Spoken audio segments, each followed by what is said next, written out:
e eu creio que vai edificar nossas vidas, amém? Edificou minha vida também, é uma palavra poderosa, e eu creio que vai edificar as nossas vidas, amém? Lucas capítulo de número 10, verso de número 17, e o 20 e o 21, amém?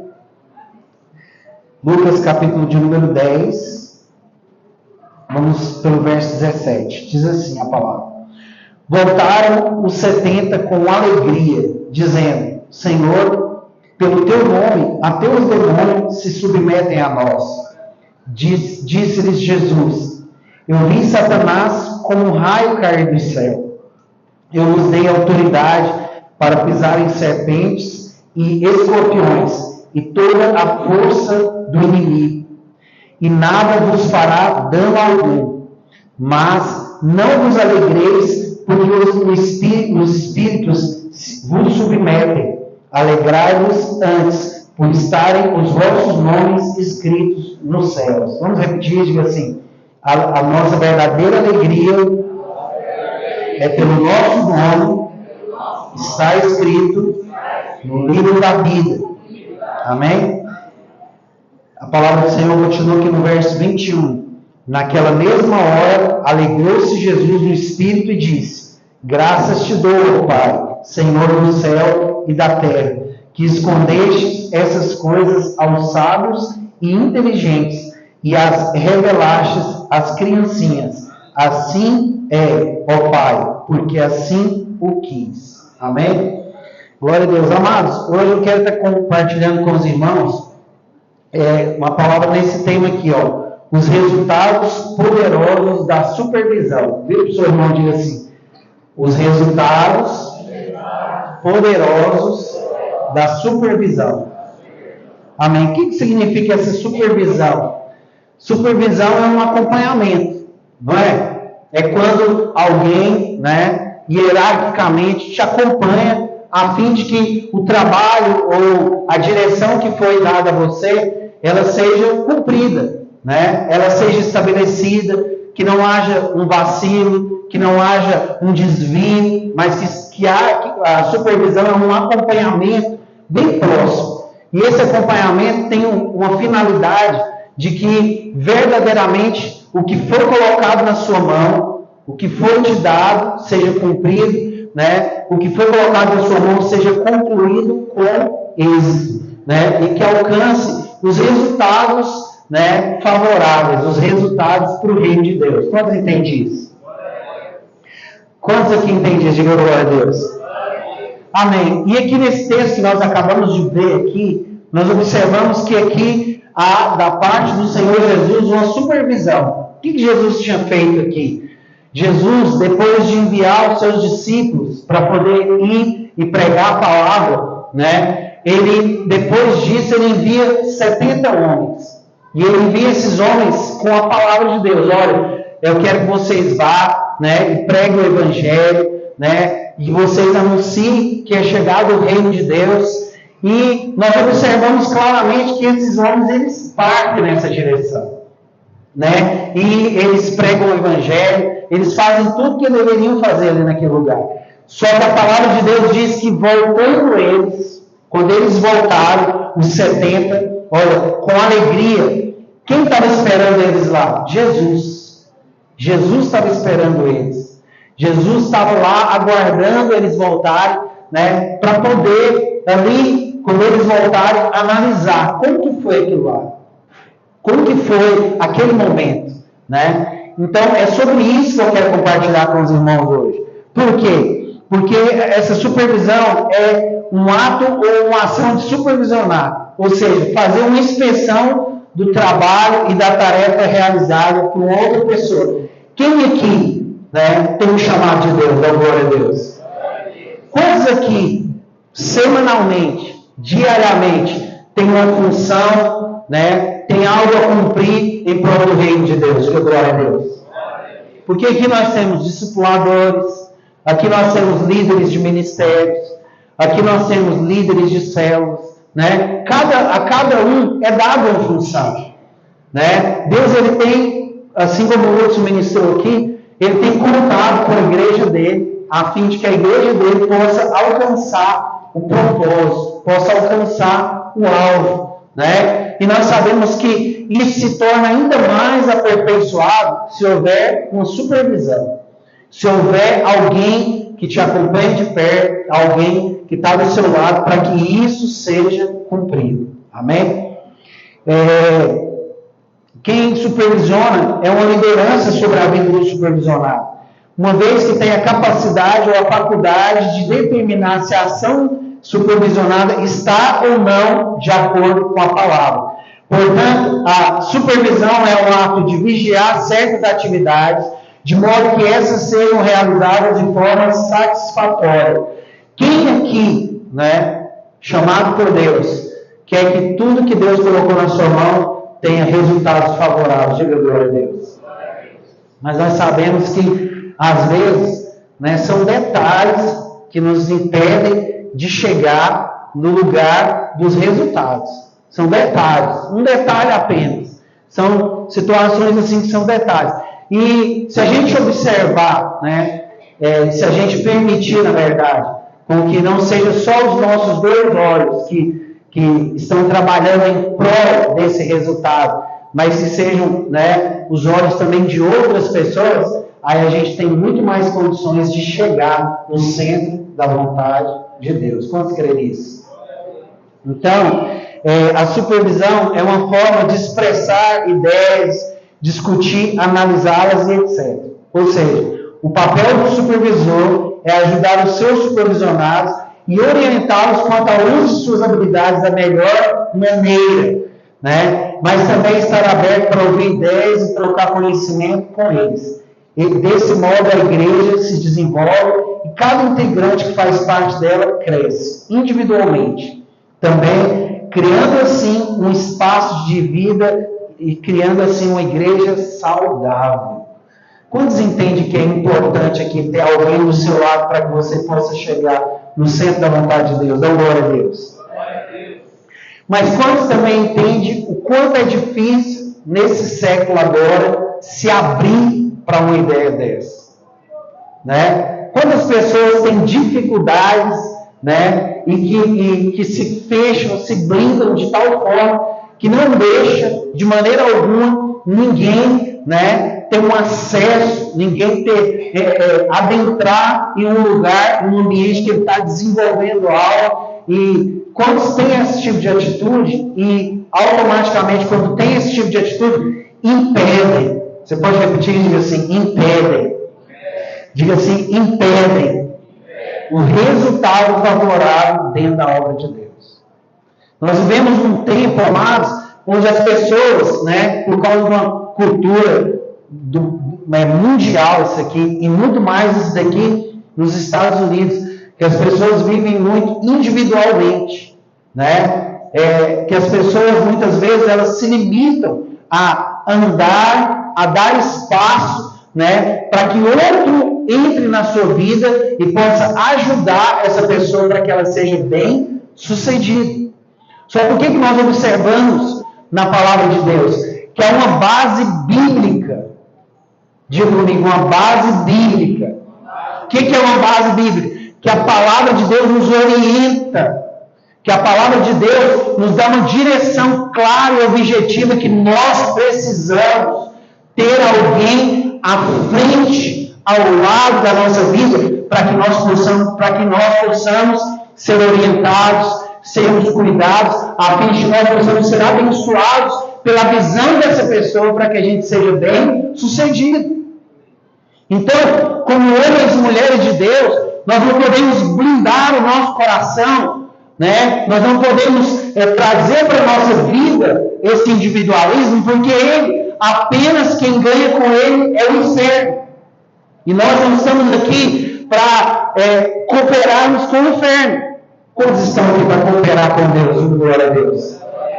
Então há uma base bíblica. E quando há uma base bíblica, esse ensinamento ele se torna um ensinamento para a vida de cada cristão. Quantos são cristãos aqui? Diga glória a Deus. Então é um ensinamento para mim, mas é um ensinamento para você também. Tem que ser aplicado na minha vida, mas também tem que ser aplicado na sua vida também. E por que Deus fez isso? para que houvesse resultados favoráveis. Quantos podem dar um glória a Deus por isso?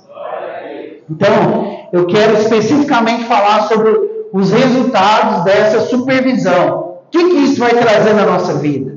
O que isso vai trazer na sua vida? Quais serão os resultados que isso vai trazer na minha vida e na sua vida, no nosso dia a dia? O que isso vai trazer? Então, vamos observar primeiro aqui essa base bíblica. Então, nós lemos aqui o primeiro texto, que eu não vou ler novamente, Lucas capítulo de número 10, do verso 17 ao verso 21, certo? Então, nós vemos aqui que Jesus estava bem ali do lado para poder acompanhar esses irmãos e, debaixo dessa supervisão, ele notou, né, ali uma falha e ele teve a oportunidade de corrigir. Nenhum de nós que estamos aqui somos perfeitos, não é isso? Nós sabemos que todos nós, dia após dia, dentro do nosso dia a dia, vai ser encontrado em nós lugares, vai ser encontrado em nós momentos onde nós precisamos ser orientados, aperfeiçoados. Então, nós entendemos que a supervisão ela é necessária. Aí eu quero compartilhar outro texto com os irmãos. Volta uma página aí, no capítulo 9 de Lucas, no verso 51 ao 56. Lucas capítulo 9, verso 51 ao verso 56. Olha o que diz aqui. Lucas capítulo de número 9, versos 51 e 56. Completando-se os dias para a sua ascensão, Jesus manifestou o firme propósito de ir para Jerusalém. Mandou mensageiros à sua frente, os quais entraram na aldeia. Diga assim comigo: mandou mensageiros à sua frente. Aqui Jesus está delegando funções. Diga comigo: delegando função. Qual que era a função? Vai à frente, né? Vai à frente. Então eu quero continuar aqui, ó. Mandou mensageiros à sua frente, os quais entraram numa aldeia de samaritanos para lhe prepararem pousada, mas não receberam, porque ele ia para Jerusalém. Os discípulos Tiago e João, vendo isso, perguntaram: Senhor, queres que mandemos que desça fogo do céu e destrua, assim como fez Elias? Mas Jesus voltou-se, repreendeu-os e disse: Vós não sabeis de que espírito sois? Pois o Filho do Homem não veio para destruir almas dos homens, mas para salvá-las. E foram para outra aldeia. Glória a Deus. Então, amados, olha aqui tanto que eu quero observar primeiro o texto anterior, porque no texto anterior eu gosto muito desse texto, porque nesse texto anterior, quando fala que Jesus envia os 70 homens, e quando eles estão voltando, né, ele encontra na profundidade da observação dele, na profundidade da sensibilidade de Jesus, ele encontra o coração daquelas pessoas, os 70 que ele vê enviado. O que ele encontra dentro da sensibilidade? O que ele encontra no coração daqueles homens? Encontra um coração com a alegria errada. Qual que era a alegria daqueles homens? Diga comigo assim: a alegria deles. Diga com autoridade: diga, a alegria deles é porque os demônios tinham saído. Eles se manifestavam ali e aí eles oravam e os demônios saíam. Então eles voltaram empolgados, né? Porque quantos aqui já expulsou um demônio? Diga glória a Deus. E aí, quem não expulsou, pode ficar tranquilo que vai chegar a sua hora também de expulsar um demônio. Todo crente vai expulsar o demônio uma hora ou outra, amém?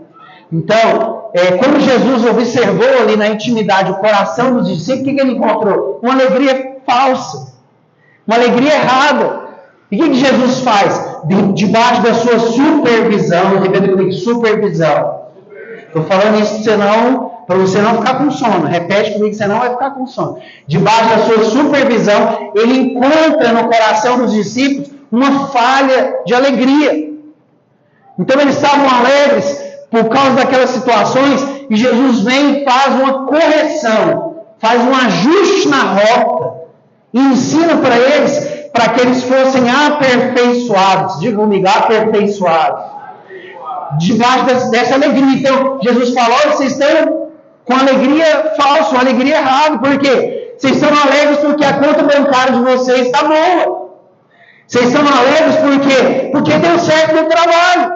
Vocês estão alegres por quê? Porque deu certo o relacionamento amoroso. Tudo isso é legítimo. Mas Jesus queria que eles tivessem uma alegria plena. E sabe quando a pessoa tem uma alegria plena? Quando o nome dela, ela tem a certificação, a certeza que o nome dela está escrito no livro da vida.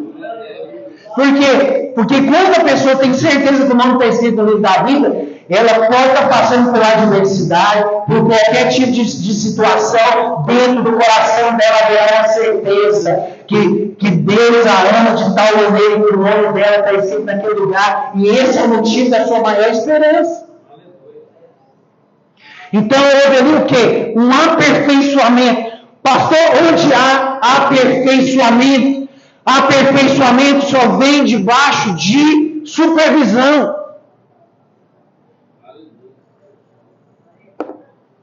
Aquilo que os discípulos não viram. Repita comigo isso, gente. Aquilo que os discípulos não viram. Jesus viu. Agora olha para o seu irmão falar, aquilo que você não vê. O seu líder vai ver. Quantos podem dar glória a Deus por isso? Você sabe o que acontece? Você que vai definir se você vai andar aperfeiçoado ou não. Sabe por quê? Porque o seu líder vai ver a sua falha de caráter. O seu líder vai ver as suas direções tomadas erradas. O seu líder vai te orientar. E você tem condição de ser como ele é, aperfeiçoado. Supervisão. É necessário que você entenda que há uma pessoa à sua frente, ao seu lado, que essa pessoa é um instrumento, é uma boca de Deus para você, para a sua vida. Vamos para o segundo texto. O segundo texto fala que Jesus, passando pela cidade de Samaria, ele estava indo para Jerusalém, já para seu momento de morte. A palavra do Senhor fala que quando Jesus delega uma função para os seus discípulos chegam ali na cidade de Samaria, e aquele povo não quer dar uma morada, não quer dar uma hospedagem para aquela comitiva de Jesus. Por que eles não querem dar uma hospedagem para que ele pudesse dormir ali e continuar a viagem? Porque eles tinham rixa uns com os outros. Só que aí, amados, Jesus delega uma função, mas Jesus também ele aplicava a supervisão. E quando os discípulos vão lá, ele fala, olha, todo mundo lá, Jesus fechou o coração para a gente. Ninguém quer dar uma hospedagem, um quarto para eu dormir essa noite, não quer não. Sabe que eles fecharam o coração. Eu quero perguntar alguma coisa para o Senhor aqui. Dentro da nossa intimidade, dentro do nosso relacionamento profundo. Eu posso fazer igual Elias fez? O que Elias fez? Está lá no 2 Reis, capítulo de número 1. Elias, amado, quando o rei, o Moabita lá mandou buscar Elias estava acima do morro, ele enviou os capitões lá de 50, e ele foi enviando aqueles capitões de 50, e Elias ficou em cima daquele monte, aguardando os capitões, e um capitão com 50 soldados, quando ele subia lá, por ordem do rei, para que Elias descesse para o encontro do rei, Elias falava, se há um Deus na minha vida, eu quero que caia fogo dos céus e consuma todo esse exército aqui. O que Deus fazia? Consumia. O que Tiago está falando? João está falando para Jesus lá. O Senhor quer que a gente clame por fogo dos céus e consuma todas essas pessoas aqui? Por quê?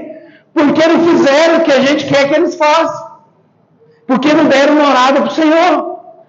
Porque eles não querem dar uma hospedagem para o Senhor. O Senhor quer que eu comece a orar para descer fogo e consumir essas pessoas? Supervisão. Repete comigo. Supervisão. Eles estavam fora da época. A mente deles estava no Velho Testamento. Porque nós sabemos que nós vivemos qual período agora? Qual período que nós vivemos? Diga graça. E nós sabemos que Jesus ele não veio no mesmo espírito de Elias, que Elias fazia quando alguém perturbava ele? Desce fogo do céu, consome, morre todo mundo, miseráveis. O que Jesus fazia? Qual que era o ensinamento dele? Alguém bateu na sua face, vira outro. Alguém tentou roubar alguma coisa de você? Deixa eu levar. Alguém te prejudicou? Espera, aguarda. Fazendo o que, Jesus? Dando tapa na pessoa, arrebentando ela. Espera e aguarda, porque a vingança é minha. É outro tempo.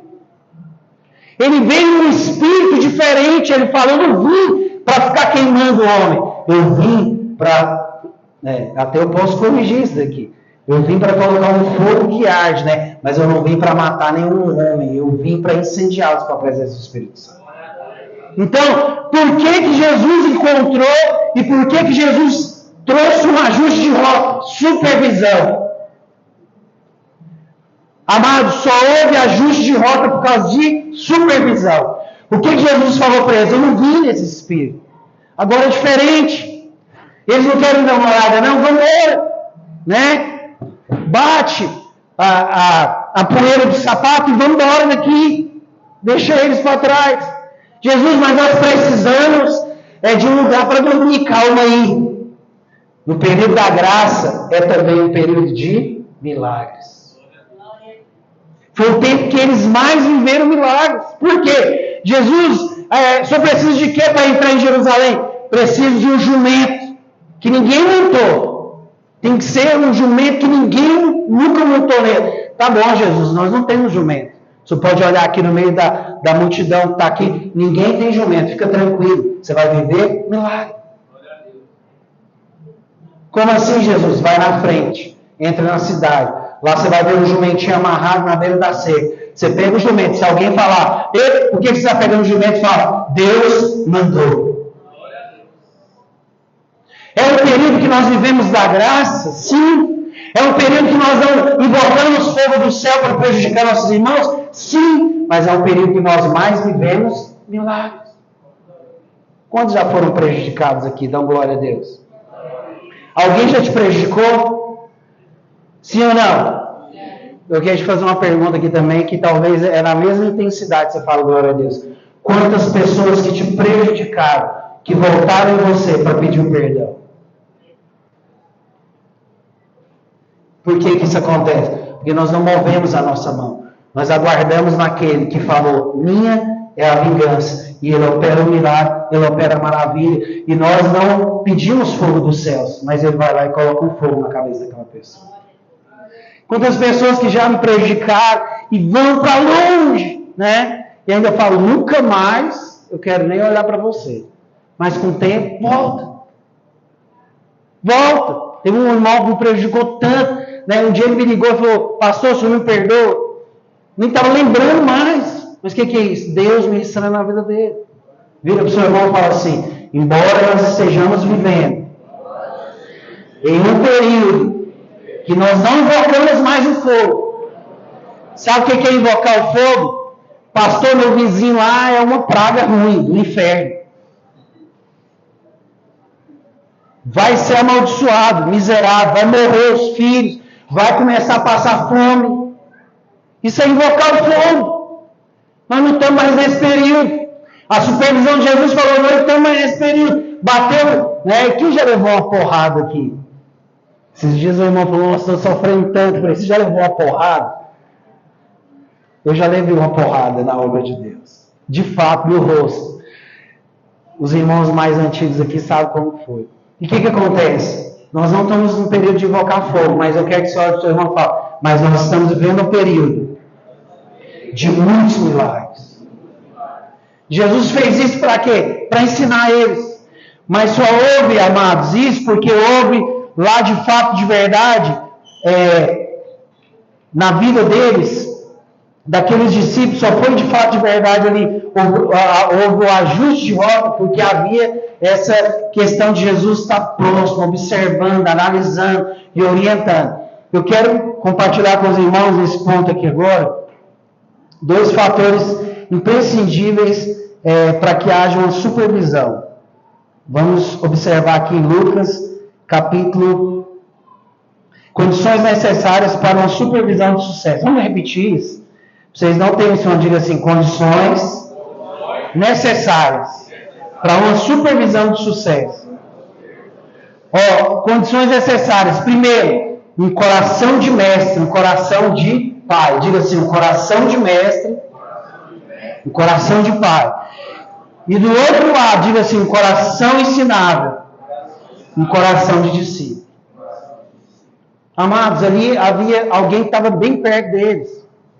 Jesus estava perto deles. Jesus estava perto e observava ali as falhas que ia havendo ali no ministério deles, na conduta deles. E o que Jesus fazia? Os ensinava. Dentro daquela condição ali de supervisão, ensinava eles. Mas do outro lado também havia o quê? Coração ensinável. Eu fico observando e às vezes eu converso com alguns irmãos, aqueles que eu estou mais próximo, e eu fico observando que se nós, amados, desenvolvermos todos os dias a função de um coração ensinado, nós vamos viver coisas extraordinárias e coisas sobrenaturais. Porque de um lado, se houver um pai, no caso de Jesus, ensinando aqueles discípulos, mas se do outro lado não houvesse filho, com o coração disposto a aprender, haveria uma falha. Então, uma condição para que haja uma supervisão é que de um lado tenha uma pessoa que queira ensinar. Que queira ensinar. Que queira, de fato, de verdade, investir na vida de alguém. Então, não, eu vou ajudar. Eu vou fazer com que as coisas deem certo, de um lado. Mas do outro lado também, eu estou disposto a aprender. Estou disposto, de fato, de verdade, a aprender. Eu quero compartilhar um texto que é muito conhecido aqui em Atos, capítulo de número 8, do verso 26 ao 40. Ele nos conta aqui a história do Eunuco e Filipe. Vamos observar aqui, em nome de Jesus.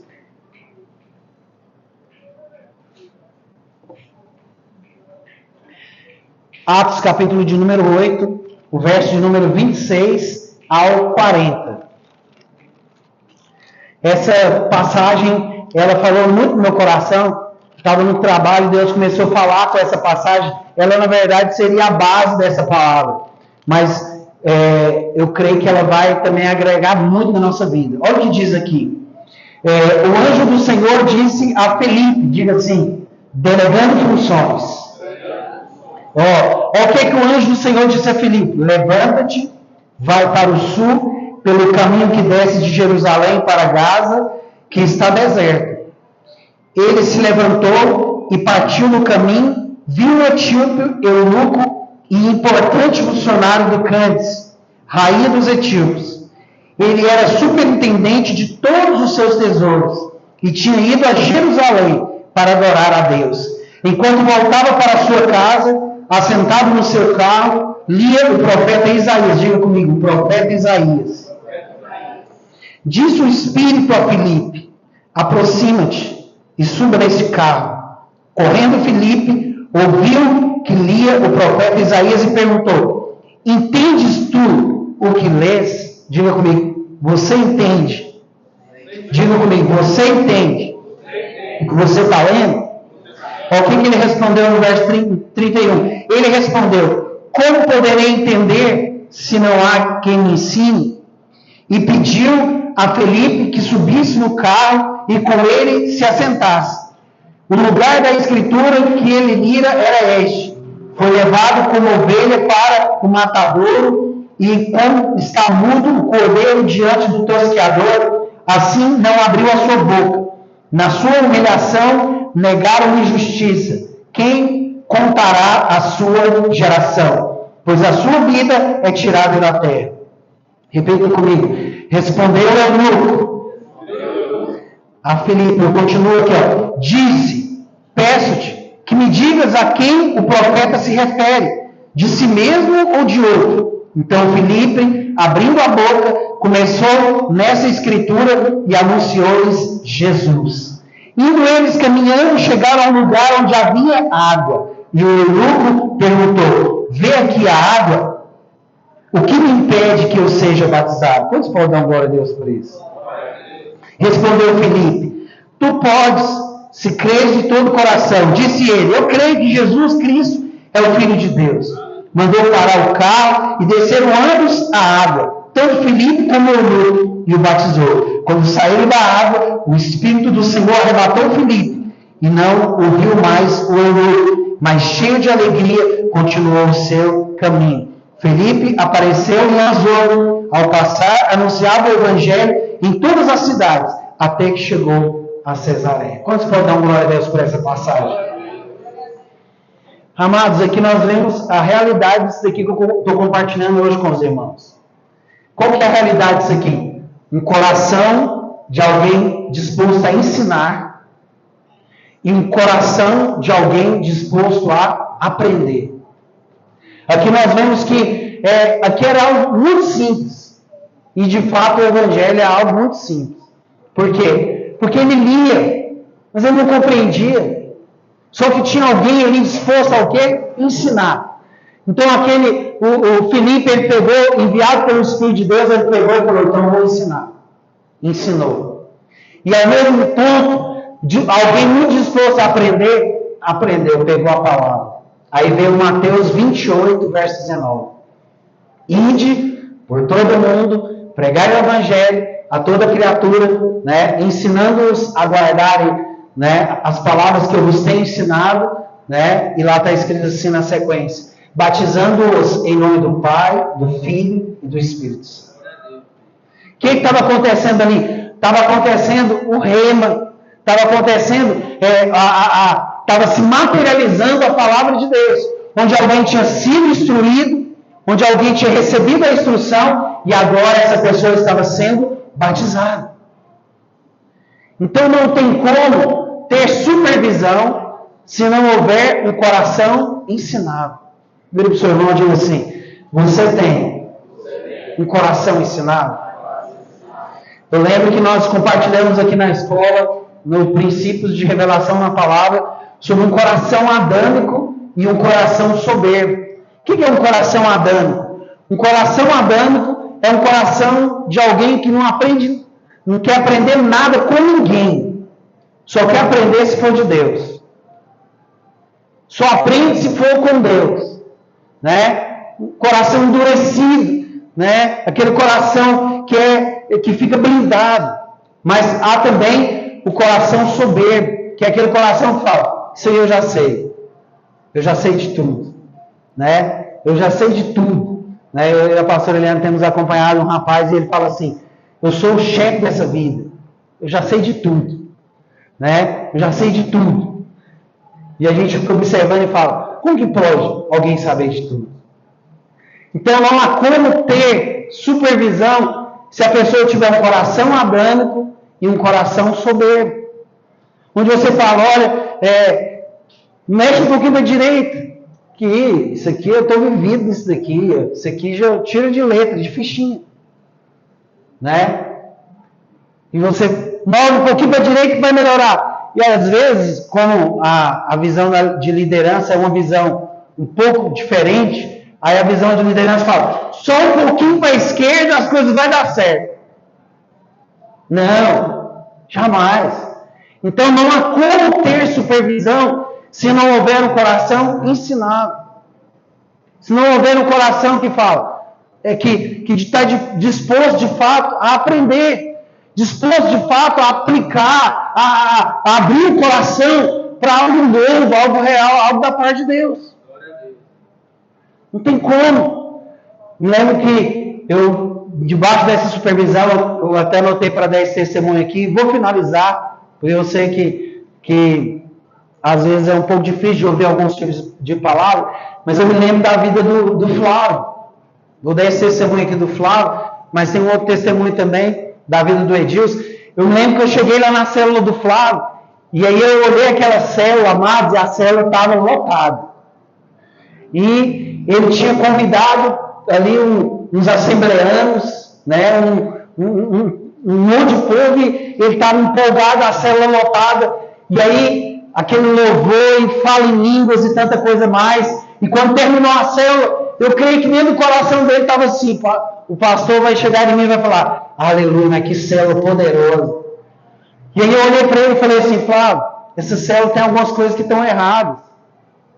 Aí ele falou, por que o senhor fala? Eu falei assim, amado, você está cuidando de pessoas aqui que já tem um pastor. Você está cuidando de pessoas aqui que já tem uma igreja. Então libera essas pessoas para elas irem para a igreja delas. São da Assembleia de Deus, libera elas para ir para a Assembleia de Deus. Nós estamos aqui para ganhar novas almas. Nós vamos ganhar pessoa que não conhece Jesus. E amados, eu me lembro que ele falou assim, amém. Na verdade, lá no momento ele ficou um pouco calado. E ele foi, e aí no dia eu falei, Flávio, né? No dia você, parece que o Tandy não estava lá, né, Flávio? No dia. Aí eu falei assim, aplica a sua vida no Tandy. Aplica a sua vida no seu tio. Aplica a sua vida na sua mãe. Esses é que vai frutificar. Esses é que Deus tem colocado na sua mão. E eu me lembro, amados, que depois disso, eu fui, e no antes na Débora que com ele também. E aí eu lembro que nós fomos em outras células dele, amado, e começou a acontecer um mover sobrenatural. Quantos têm acompanhado a célula do Flávio e têm falado, cara, mas que célula frutífera. Quantas coisas maravilhosas têm ocorrido ali naquele lugar. Mas o Flávio, quando ele ouviu a instrução, ele falou assim, tudo bem, vamos. Ele se esforçou para aplicar a instrução. Por quê? Porque eu já tinha visto isso lá anteriormente em alguns lugares e não tinha dado certo. Uma das pessoas que eu mais converso aqui na igreja sobre células, talvez seja o Edilson. Né? Que toda vez a minha conversa e a do Edilson pende para a célula. E aí nós estamos conversando, de repente nós estamos falando de célula. E aí eu vejo que ele conversa muito sobre célula comigo. E aí um dia ele falou assim para mim, pastor, nós estamos perdendo uma das pessoas assim que são ali muito especiais na célula, que é a Joyce, ela está indo embora. Né? Ele estava triste no dia, eu falei, e dentro da visão que Deus me deu no momento, Deus falou, eu falei para ele, amado, você não está perdendo uma mulher da sua célula, você está ganhando mais uma célula. E ele falou, como assim? Eu falei, lá onde ela está agora vai ser o lugar onde você vai começar a plantar outra célula. E, de fato, amados, nós temos visto o que Deus tem feito lá e nós entendemos que ali naquele lugar tem um mover de Deus. Quantos podem dizer isso? Diga assim, o mover de Deus. E esse mover de Deus, eles estão inseridos nisso. Mas por quê? Porque talvez não endureceram o coração. Nós não estamos falando aqui de um homem. Você sabe por que nós estamos falando de um homem? Porque poderia ser qualquer pessoa falando com eles que não fosse ele. Mas nós estamos falando aqui de um princípio. De um princípio na vida daqueles que conseguem se submeter. Qual que é o princípio? Se aqueles que conseguirem se submeter, eles serão exaltados. Quantos aqui querem ser exaltados? Quantos aqui querem ser exaltados? Eu sei que os irmãos aqui é mais da adoração do que da bênção. Né? Glória a Deus pela nossa igreja. Mas quantos aqui querem ser exaltados? Diga glória a Deus. Eu quero...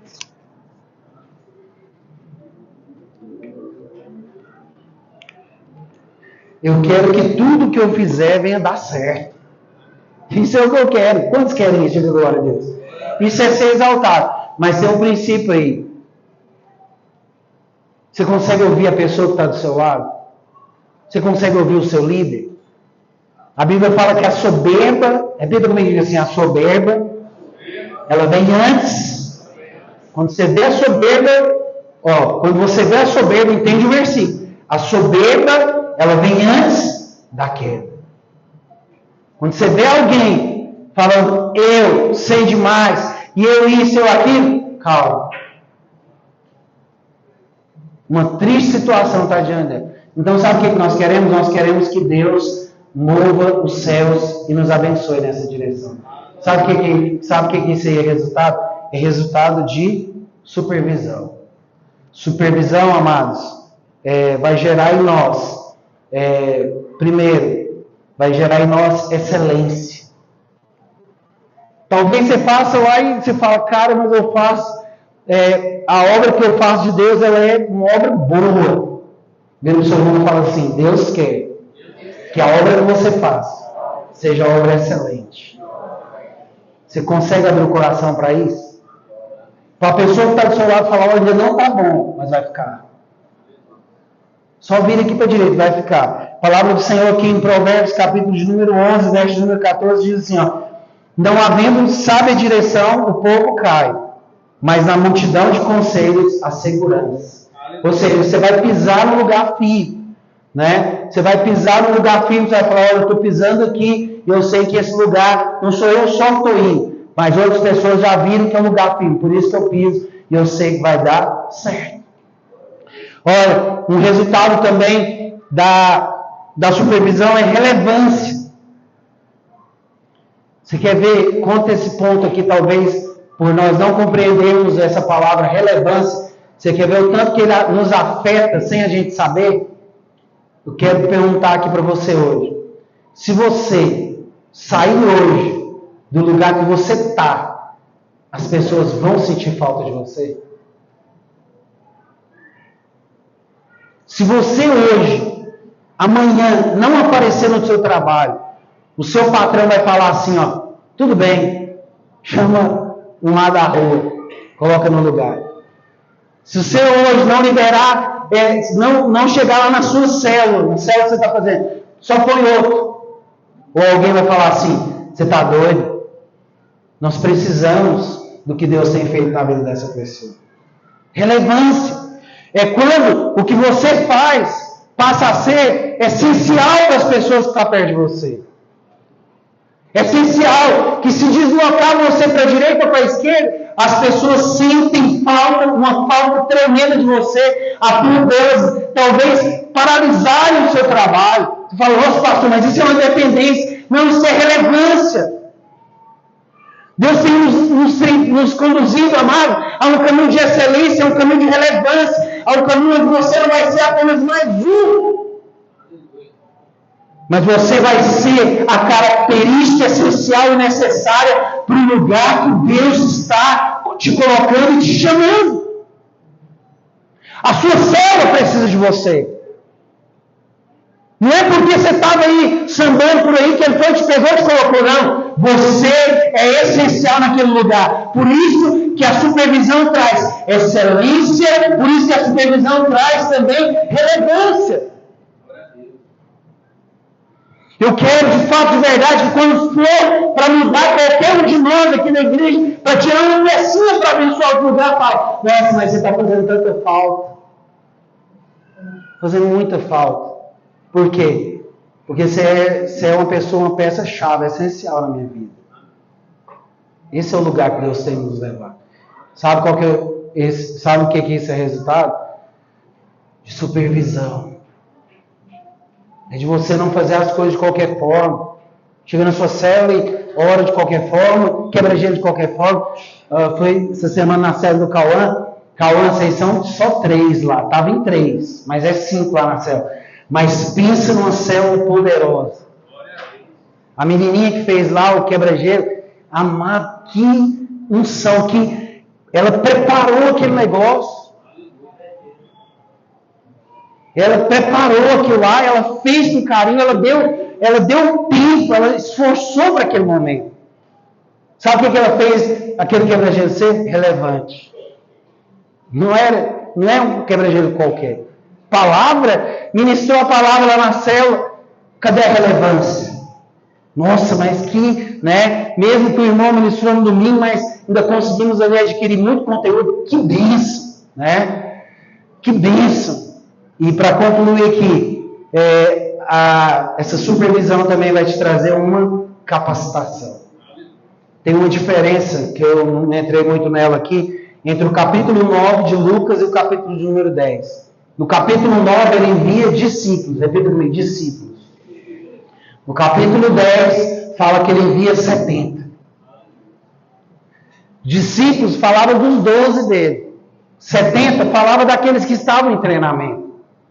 Você sabe por que está essa diferença? Porque quando ele enviou os discípulos dele, eles já eram homens capazes, homens treinados para fazer aquilo. Mas quando ele enviou os 70, sabe o que a palavra fala? Que quando eles chegaram, ele ficou bem pertinho. E aí, como é que foi lá? Talvez hoje, você está no lugar de ser supervisionado, acompanhado. Nós temos uma tese aqui na igreja que nós não abrimos mão dela, que só pode liderar quem é liderado. Só pode exercer autoridade quem está debaixo de uma autoridade. Sabe por quê? Porque se a pessoa não se submeter a uma autoridade, ela não pode também exercer nenhuma autoridade. Sabe o que acontece? Os discípulos, eles não sofreram mais toda aquela supervisão, sabe por quê? Porque eles tinham se tornado capazes. Viu o seu irmão diga assim, a supervisão. Diga com autoridade, diga assim, a supervisão vai te tornar capacitado. Quando o Flávio for pensar de convidar a igreja X lá para ir para a célula dele, ele fala, não. Vai chegar novos membros na célula dele e falar, Flávio, vamos convidar toda a igreja da região. Ele fala, não, amado, esse caminho nós já fomos, não é bom não. Vamos para outro mundo, sabe por quê? Ele se tornou capacitado. Fique de pé em nome de Jesus. Amados, só o inferno é que perde com o alinhamento da capacitação da igreja. Nós precisamos entender que nós não podemos fechar o nosso coração para a instrução e para o ensino. E